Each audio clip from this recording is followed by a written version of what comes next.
Assalamualaikum warahmatullahi wabarakatuh. Sebelumnya, perkenalkan, nama saya Rizky Adinda Ramadina dari D4 Teknik Informatika Politeknik Negeri Malang.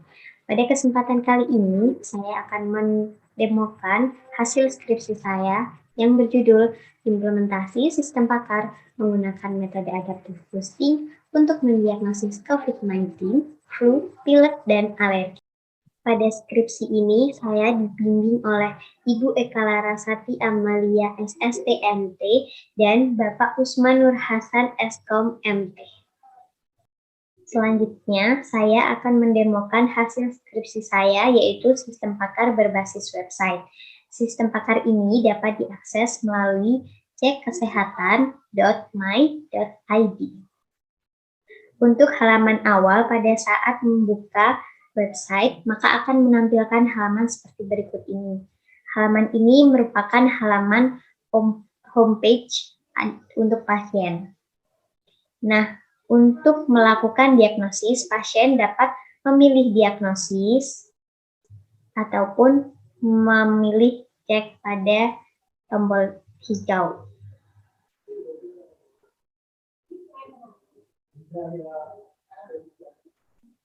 Pada halaman diagnosis, maka akan ditampilkan form untuk diagnosisnya dan akan ditampilkan gejala-gejala dari penyakit.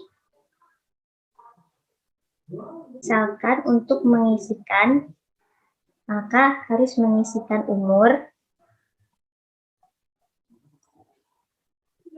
kemudian jenis kelamin, dan memilih gejala yang dialami.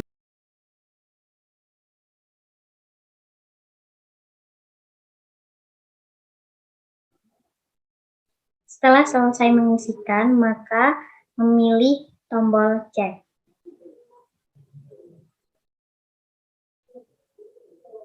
Maka akan tampil hasil yang seperti ini. Akan ditampilkan data diri dari pasien, kemudian gejala-gejala yang dialami, dan hasil yang tertera. Apabila terdiagnosis sebagai COVID, maka sistem akan menyarankan untuk segera mengunjungi dokter untuk melakukan pengecekan lebih lanjutnya. Selanjutnya, saya akan mendemokan halaman admin. Untuk mengakses halaman admin, maka admin diharuskan login terlebih dahulu. Pada halaman login, maka admin akan diminta untuk memasukkan email dan juga password yang telah terdaftar.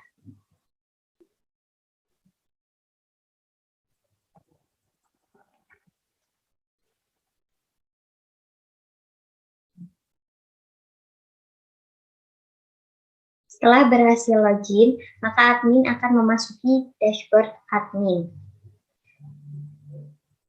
Pada halaman dashboard akan disajikan gejala-gejala yang paling banyak diderita dari pasien yang melakukan diagnosis, kemudian rekapitulasi pasien berdasarkan penyakit per bulannya, dan juga berdasarkan jenis kelamin dari pasien. Pada halaman admin ini terdapat beberapa menu, yaitu menu penyakit, menu gejala, menu pelatihan dan pengujian metode atau model, kemudian ada menu riwayat dari riwayat diagnosis pasien, kemudian menu profil, menu admin, dan terakhir yaitu lokal. Selanjutnya, saya akan mendemokan pada menu penyakit. Pada menu penyakit ini, admin dapat melakukan penambahan, edit, dan juga hapus penyakit. Misalkan pada penambahan, maka admin akan memasukkan nama penyakit, detail penyakit, dan juga perawatannya.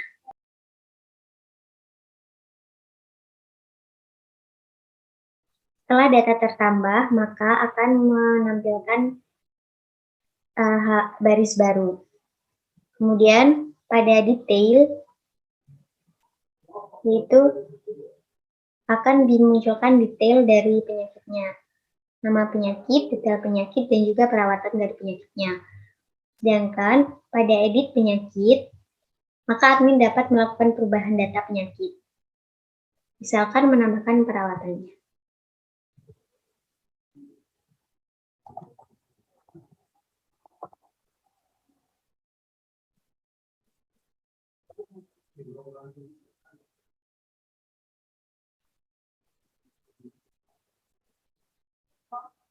Dan data berhasil diubah. Dan untuk hapus, admin hanya tinggal pilih hapus pada data yang ingin dihapus.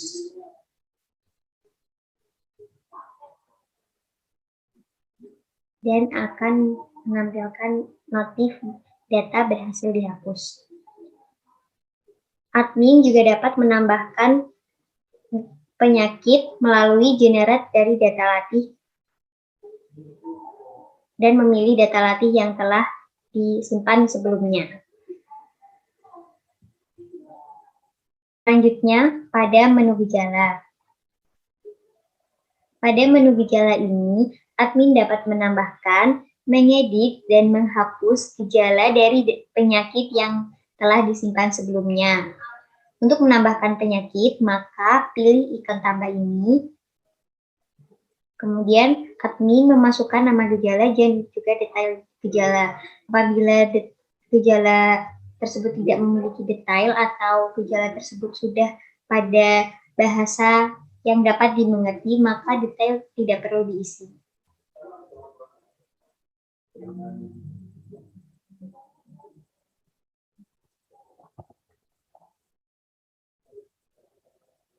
Kemudian pilih Save Change. Dan data berhasil disimpan.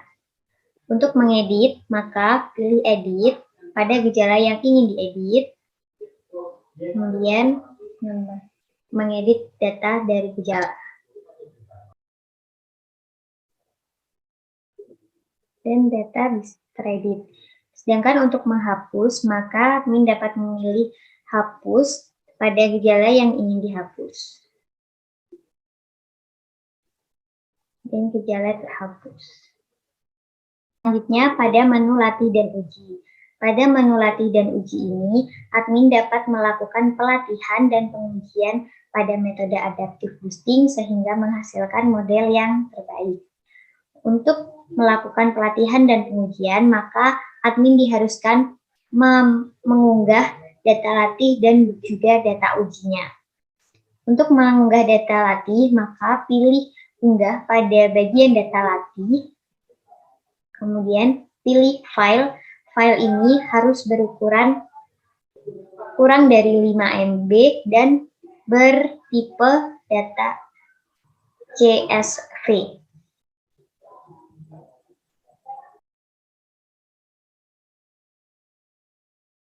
Kemudian akan terdapat data latih baru.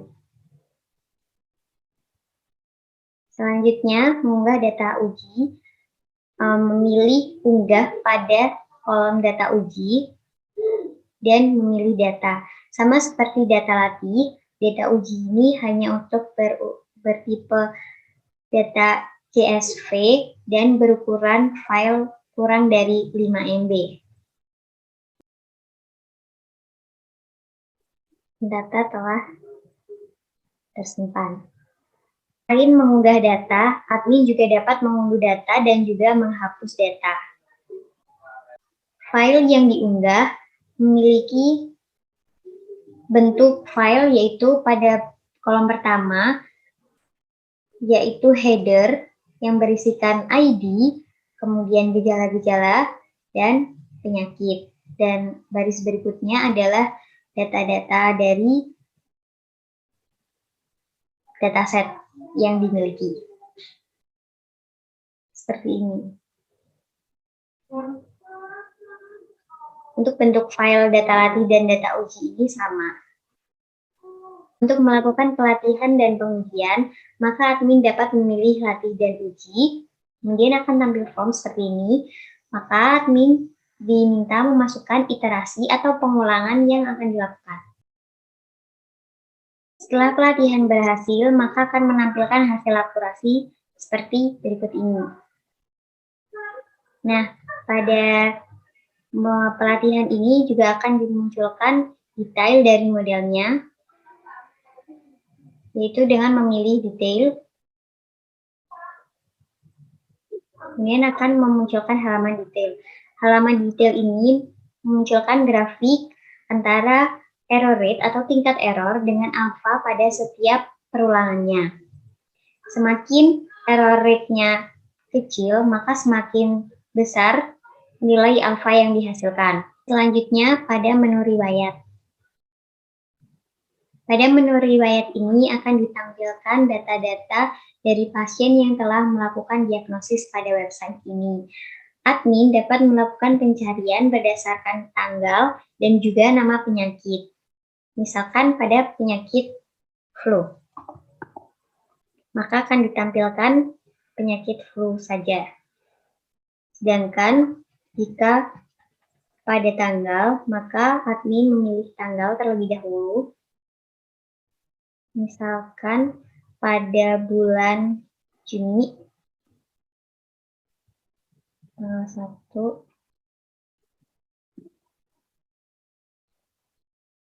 Misalkan tanggal pertamanya yaitu Juni tanggal 1 dan tanggal terakhirnya tanggal 26 Juni, maka akan menampilkan range dari tanggal tersebut. Selain itu, admin dapat melakukan unduh data untuk semua datanya.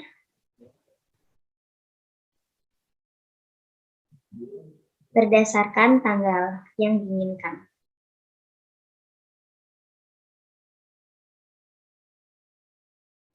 Selain itu, admin dapat menambahkan akun admin lainnya dengan memilih menu admin, kemudian memilih tambah, dan menambahkan admin. Pada form ini, maka admin diminta untuk memasukkan email, password, username, telepon, dan alamat dari admin. Kemudian pilih Save Change, dan data akan tersimpan. Untuk menghapus admin, maka pilih hapus pada data yang ingin dihapus. Maka data akan terhapus. Selanjutnya, admin dapat melakukan perubahan diri pada admin itu sendiri dengan memilih menu profil, dan akan ditampilkan informasi dari akun pemilik ini. Untuk mengedit, tinggal edit pada form yang disediakan. Kemudian pilih simpan.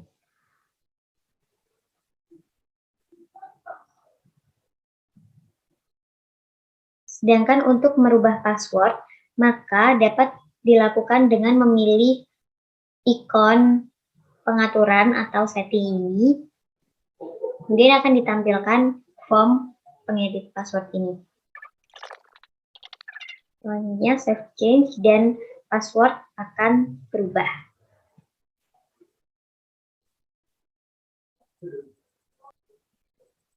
Sekian demo hasil skripsi saya kali ini. Apabila ada salah kata, saya mohon maaf.